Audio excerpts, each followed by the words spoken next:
Friend, જય શ્રી કૃષ્ણ। દિવસની શરૂઆત થઈ ગઈ છે તો પેલા માતાજીના દર્શન કર્યા, પછી મેન સાહેબે ચા નાસ્તો કર્યો અને ઘર પડ્યું છે જે રમણ ભમણ ઘરના કઈ કામ નથી થયા।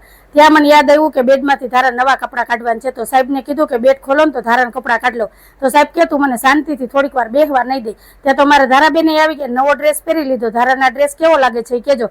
ત્યાં તો એને બીજી જોડી હાથમાં આવી ગઈ એટલે એ પહેરી લીધી, હજી નાવાનું બાકી છે પણ નવા કપડાં પહેરીને જો કેવી એન્ટ્રી મારે છે। તો સાહેબ કહે કે આ કપડાં ક્યારે લીધા હતા? આ તો 4-5 મહિના પહેલા લીધા હતા પણ હવે ધારાને પહેરવાનો વારો આવ્યો, તો આ કપડાં કેવા લાગે છે એ કહેજો। પછી સાહેબ તૈયાર થઈને હાલ્યા। મને કે તું તો છે ને ઘરે હૈખેથી બેહવા નહીં દે, એમ કરતા તું દુકાને હારો। સાહેબ દુકાને ગયા અને ધારાબેન બેસી ગયા નાઈને ચા નાસ્તો કરવા।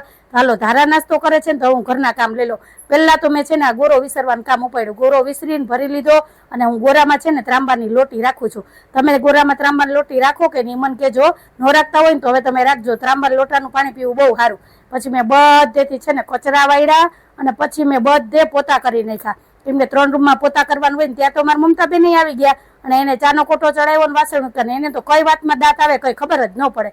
પછી મેં છે ને કપડાં લઈ લીધા ને કપડાં સૂકવી દીધા। તડકો સારો હોય ને બપોર થાય કપડાં સુકાઈ જાય, પછી હાથો હાથ છે ને મેં બપોરની રસોઈ બનાવીને તૈયાર કરી લીધી। આ બાજુ તો મારા ધારાબેન રમકડા લઈને રમતા હતા ને ટીવી જોતા હતા। પછી મને યાદ આવ્યું કે મારી પાસે ટાઈમ છે ને તો હાલો થોડુંક ડ્રેસિંગ હરખું કરી લઉં। કબાટ તો હરખા થઈ ગયા હતા, ડ્રેસિંગ હરખું કરવા બેઠી ને ત્યાં જ અમારા ધારાબેન આવી ગયા મેકઅપ કરવા। ધારાને તો મેકઅપ કરવાનો એટલો શોખ છે ને કે એની વાત જ પૂછોમાં। તો હાલો હું આ બધું હરખું કરી લઉં, ત્યાં સુધી તમે વિડીયોને લાઈક શેર સબસ્ક્રાઈબ કરી દેજો ને હા કમેન્ટમાં કહેજો ધારાને મેકઅપ કરાય કે નહીં। આવજો, જય ભોલેનાથ, જય શ્રી રામ।